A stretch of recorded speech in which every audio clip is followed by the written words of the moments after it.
नमस्कार दोस्तों, मेरा नाम ज्ञानेश्वर है और आपने देखना शुरू किया है लाइव सिटी से। देखिए, बिहार में एनडीए की सरकार बन गई है। बीजेपी संग नीतीश कुमार ने सरकार बनाई है। उप मुख्यमंत्री बदल गए हैं, लेकिन मुख्यमंत्री नीतीश कुमार ही हैं।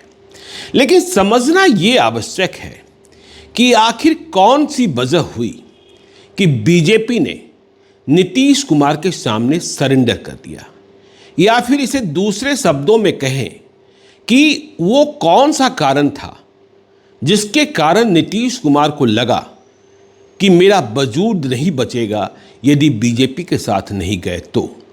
कहने के लिए दूसरी बातें नीतीश कुमार कह रहे हैं, समस्या गिना रहे हैं महागठबंधन की सरकार चलाने में, लेकिन हकीकत तो कुछ और है। पता सबको है बीजेपी की मजबूरी के बारे में, कुमार की मजबूरी के बारे में। देखिए, एक बात साफ तौर पर सामने आई कि बिहार बीजेपी नीतीश कुमार के सामने सरेंडर नहीं बोलना चाहती थी, लेकिन केंद्रीय नेतृत्व ने मजबूर कर दिया, क्योंकि केंद्रीय नेतृत्व को 2024 का लोकसभा चुनाव दिख रहा है और यह बात स्पष्ट तौर पर समझ में आ गई कि बिहार में बगैर नीतीश कुमार बीजेपी, या यूं कहें कि एनडीए 40 में 39 या फिर 40 में 40 सीटें नहीं जीत सकती है। अमित शाह ने लक्ष्य ले रखा है कि हमें बिहार की 40 में 40 सीटें चाहिए, लेकिन यह संभव नहीं होता दिख रहा था। देखिए, बीजेपी ने जनवरी के प्रारंभ में देश की 3 बड़ी एजेंसियों से सर्वे कराया था, सभी लोकसभा क्षेत्रों में। बिहार की 40 लोकसभा क्षेत्रों में भी सर्वे हुआ और इन 3 सर्वे एजेंसियों ने जो रिपोर्ट दी उससे बीजेपी के सिर में दर्द हो गया था, माथे में दर्द हो गया था कि बिहार अब भी एक टफ प्रदेश बना हुआ है। बिहार में महागठबंधन मजबूती से बीजेपी को चुनौती दे रहा है। तो फिर रणनीति बदली। जिस नीतीश कुमार के लिए फाटक बंद थे वह फाटक खोल दिया गया, दरवाजा खोल दिया गया। अमित शाह ने कई मौकों पर ऐलान किया था, सुन लो नीतीश कुमार, सुन लीजिए नीतीश कुमार, आपके लिए दरवाजे बीजेपी में सदैव सदैव के लिए बंद हो गए। नीतीश कुमार ने भी कहा था मिट जाएंगे, लेकिन बीजेपी में नहीं जाएंगे। तो देखिए, आपको हम यह बताना चाहते हैं, दिल्ली में इस बात की चर्चा भी हुई थी अमित शाह के घर पर, जब अमित शाह ने बिहार में नीतीश कुमार के साथ सरकार बनाने का विरोध कर रहे बिहार बीजेपी के नेताओं से पूछा था, बगैर नीतीश कुमार बिहार में एनडीए कितनी सीटें जीत सकता है। जवाब बिहार बीजेपी के नेताओं ने 25 से 30 सीटों का दिया था। कुछ लोग 25, कुछ लोग 26, कुछ लोग 27, कुछ लोग 30 कह रहे थे। तो बाकी सीटें कैसे जीतेंगे, यह सवाल था। वो कौन सी सीटें हैं? तो देखिए, जो सर्वे एजेंसी की रिपोर्ट थी, आज दैनिक भास्कर अखबार ने खुलासा भी किया है। दैनिक भास्कर अखबार ने 13 सीटों का हवाला दिया है, लेकिन हमारी जानकारी में 14 ऐसी सीटें थी जिसे बीजेपी बगैर नीतीश कुमार हारते हुए देख रही थी कि यहां हम जीत नहीं सकते। देखिए, आपको याद होगा कि लाइव सिटीज ने पहला पब्लिक ओपिनियन किया था नीलेश श्रीधर के साथ, और उन्होंने भी कहा था, जो पोल एक्सपर्ट्स के फाउंडर हैं, कि बिहार में बगैर नीतीश कुमार 24 से 26 सीटें बीजेपी जीत सकती है। तो अब ये 14 सीटें कौन हैं? देखिए, एक एक सीट के बारे में आपको हम जानकारी देने जा रहे हैं, जहां बीजेपी को बगैर नीतीश कुमार हार का खतरा दिख रहा था। कौन सी 14 सीटें? और अब सवाल ये पैदा होगा कि नीतीश कुमार आ गए तो क्या इन सीटों पर जीत तय हो गई है? तो देखिए, नवादा, जहां से अभी लोजपा के सांसद हैं चंदन सिंह, वहां लग रहा था कि बिना नीतीश कुमार यहां हम चुनाव नहीं, क्योंकि नवादा का सामाजिक समीकरण ऐसा है कि यदि वहां यादव, महतो, मतलब कुशवाहा, कुर्मी एक हो जाते हैं, मुसलमान एक हो जाते हैं, तो बहुत मुश्किल हो जाती है। अब इस नवादा में उम्मीदवार कौन होगा, यह देखे जाने वाली बात होगी, क्योंकि सूरजभान सिंह को लेकर कई चर्चाएं हैं। चिराग पासवान ने सूरजभान सिंह से ठान रखी है, तो सूरजभान सिंह के चंदन सिंह सूरजभान सिंह के भाई हैं। अब जब बिहार में बीजेपी की सरकार बन गई है तो नवादा में यादव और मुसलमान का समीकरण ही बचा है, और इस समीकरण के बूते महागठबंधन अब तक नवादा का चुनाव नहीं जीत पाया है। देखिए आगे, वैशाली भी उन कठिन सीटों में जिसके बारे में सर्वे एजेंसी ने रिपोर्ट दी कि यहां भी चुनाव होगा। देखिए 2014 के पहले यह सीट आरजेडी की सीट थी। रघुवंश प्रसाद सिंह जो ब्रह्म बाबा कहलाते थे, वे लगातार जीतते रहे थे, लेकिन 2014 में यहां लोजपा ने पहली बार जीत हासिल की। रमा सिंह ने 2019 में बीना देवी चुनाव जीत गई। यह सीट भी इस बार कठिन दिखाई पड़ रही थी। 2014 में जब नीतीश कुमार ने अकेले चुनाव लड़ा था, एक सहनी को चुनाव लड़ाया था, वे भी 1 लाख से अधिक मत ले आए थे, और माना यह गया था कि आरजेडी की हार और लोजपा की जीत के पीछे यह मतों की कटौती जो नीतीश कुमार के उम्मीदवार ने की थी, मूल कारण है। देखिए वाल्मीकि नगर के बारे में भी सर्वे एजेंसियों की रिपोर्ट रही कि बगैर नीतीश कुमार हम वाल्मीकि नगर की सीट को नहीं जीत पाएंगे।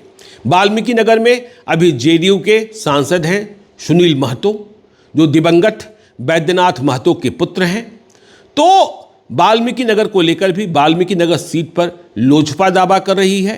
राजू तिवारी को चुनाव लड़ाना चाहती है, जो उनके प्रदेश अध्यक्ष हैं, लेकिन देखना यह होगा कि अब चूंकि नीतीश कुमार आ गए हैं, जेडीयू की ये सिटिंग सीट है, कैसे लोजपा उनसे निकाल पाती है। किशनगंज देखिए इकलौती एक ऐसी सीट जिस पर 2019 में महागठबंधन को जीत मिली थी। आरजेडी तो नीलबट्टा सन्नाटा था। किशनगंज में कांग्रेस के डॉक्टर मोहम्मद जावेद गिरते लुढ़कते चुनाव जीत गए थे। तो किशनगंज भी एक कठिन सीट, और बीजेपी मानती है किशनगंज की चुनौती बड़ी है। सुपौल में भी बीजेपी की सर्वे एजेंसियों को लग रहा था कि यहां बगैर नीतीश कुमार हम जीत नहीं सकते हैं, क्योंकि इस सीट पर अति पिछड़ी जातियों के मत बहुत अधिक हैं, जिसे वहां पचपनिया पचफोरना कहते हैं, और वे जीत के कारण बनते हैं। ठीक इसी प्रकार मुंगेर के बारे में, मुंगेर की चुनौती कितनी गंभीर है। ललन सिंह जेडीयू के एमपी, जेडीयू के पूर्व राष्ट्रीय अध्यक्ष, उनके खिलाफ उम्मीदवार कौन होगा यह तय कर पाना ही मुश्किल होता है। जब वे महागठबंधन में थे तब भी एनडीए को उम्मीदवार तलाशने में परेशानी हो रही थी। उस क्षेत्र के दोनों बाहुबली ललन सिंह के खिलाफ चुनाव लड़ने को तैयार नहीं थे।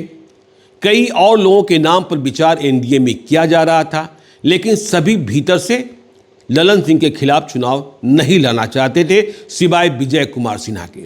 लेकिन अब तो ललन सिंह और विजय कुमार सिन्हा दोनों एनडीए के हिस्सा हो गए। अब महागठबंधन के सामने यह सवाल है कि ललन सिंह के खिलाफ मुंगेर में किसे उतारे। देखिए झंझारपुर में रामप्रीत मंडल जेडीयू के भी एमपी हैं। उनके साथ जनता है कि नहीं है, उनके खिलाफ एंटी इनकम्बेंसी भी है क्या, यह भी समझने की बात है। लेकिन झंझारपुर सीट भी बीजेपी की सर्वे एजेंसियों की रिपोर्ट में बहुत कठिन सीट, बगैर नीतीश कुमार यहां आसान जीत संभव नहीं थी।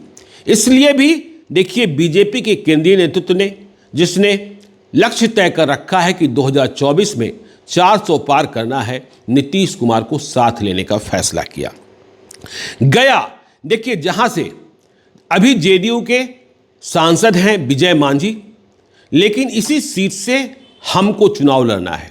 2014 में जीतन राम मांझी चुनाव लड़े थे, स्वयं महागठबंधन के उम्मीदवार थे, लेकिन हार गए थे। अब जीतन राम मांझी फिर से एनडीए के हिस्सा हैं, जहां नीतीश कुमार भी हैं। जाहिर तौर पर इस सीट पर जेडीयू की दावेदारी छूट सकती है और जीतन राम मांझी के बेटे संतोष सुमन को टिकट मिल सकता है। तो यह सीट भी, जीतन राम मांझी गया की चुनौतियों को समझते थे, इसलिए वे सदैव नीतीश कुमार को एनडीए में वेलकम करने को तैयार थे। तो गया सीट भी एक टफ सीट मानी जा रही थी। कटिहार देखिए, कटिहार में भले ही एनडीए 2019 में जेडीयू बीजेपी की मदद से जीत गया था, लेकिन तारिक अनवर के साथ मुकाबला कड़ा होता है, बहुत अधिक मतों का फासला नहीं होता है। ऐसे में सर्वे एजेंसियों की रिपोर्ट थी कि जब नीतीश कुमार हमारे साथ नहीं है तो कटिहार में उम्मीदवार चाहे जो हो, मुश्किल तो होगी।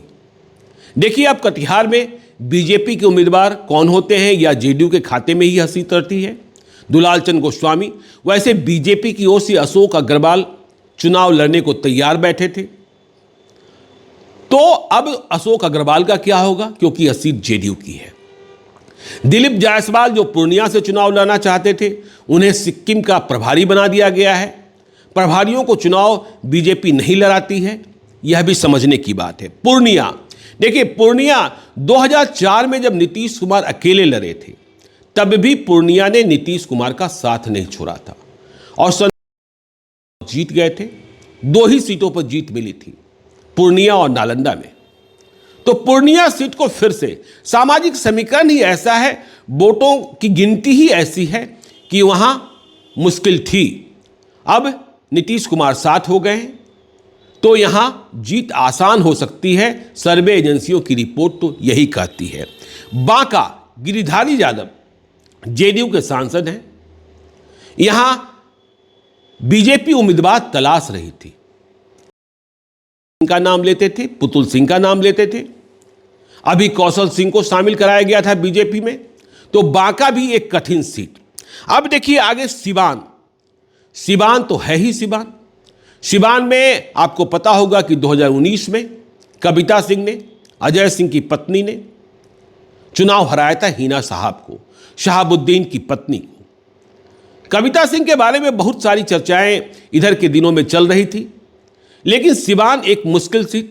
सिवान के बारे में यह भी कहा जा रहा था कि मंगल पांडे को वहां से चुनाव लड़ाने की तैयारी है, लेकिन अब नीतीश कुमार बीजेपी के साथ हो गए हैं, तो देखना होगा कि मंगल पांडे चुनाव लड़ते हैं कि नहीं लड़ते हैं, या फिर यह सीट सिवान की सीट जेडीयू के खाते में ही रहती है। तो देखिए नालंदा, नालंदा तो आप जानते ही हैं नीतीश कुमार का घर है, नीतीश कुमार का घर है। तो बीजेपी जब अलग हुई नीतीश कुमार से बदला लेने का मन बनाया, तो आरसीपी सिंह भी चुनाव लड़ने को इच्छुक थे, लेकिन आरसीपी सिंह के बारे में जो सर्वे एजेंसियों की रिपोर्ट आई, वह रिपोर्ट बिल्कुल पॉजिटिव नहीं थी कि नालंदा में वे नीतीश कुमार के उम्मीदवार को चुनौती दे सकते हैं। इसलिए देखिए बीजेपी ने एक वहां दूसरे उम्मीदवार जो जाति से कुचैसा कुर्मी हैं, उनके बारे में भी फीडबैक लेना शुरू कर दिया था। नालंदा में सबसे अधिक कुचैसा कुर्मी ही हैं, तो प्रणव प्रकाश इधर के दिनों में बहुत ही ज़्यादा एक्टिव। हमने 22 जनवरी को भी देखा कि बिहार में रामलला की प्राण प्रतिष्ठा के दिन सबसे बड़ा दीपक नालंदा लोकसभा क्षेत्र के हिलसा विधानसभा क्षेत्र में दीपक प्रकाश ने ही जलाया था। तो खैर अब तो नालंदा नीतीश कुमार ही आ गए हैं। पाटलिपुत्रा की सीट, पाटलिपुत्रा में रामकृपाल यादव 2014 और 2019 में भले ही जीत गए, लेकिन आपको याद होगा कि दोनों जीत बड़े अंतर की जीत नहीं थी। मीसा भारती हारी, लेकिन कम मतों से। तो चिंता का कारण पाटलिपुत्र सीट भी था। आपको याद होगा कि लालू यादव और नीतीश कुमार में जब अनबन हुई थी, तो इसी पाटलिपुत्रा सीट से नीतीश कुमार ने लालू यादव के ही पुराने दोस्त रंजन यादव से लालू यादव को ही चुनाव हरवाया। तो पाटलिपुत्रा का समीकरण ऐसा कि जब महागठबंधन में राजद, जदयू और लेफ्ट की पार्टियां हो जाती हैं तो परेशानी बढ़ी जाती है। तो ये ऐसी सीटें, कुछ और सीटें थी जहां कसम कस की स्थिति दिखाई पड़ रही थी। तो बीजेपी ने इन्हीं 14 सीटों को देखकर, कुछ और सीटें हैं कसम कस वाली, जिन पर भी हम विस्तार से चर्चा करेंगे किसी वीडियो में कि वहां के हालात क्या हैं। हम जल्द ही टिकट की रेस भी शुरू करने जा रहे हैं।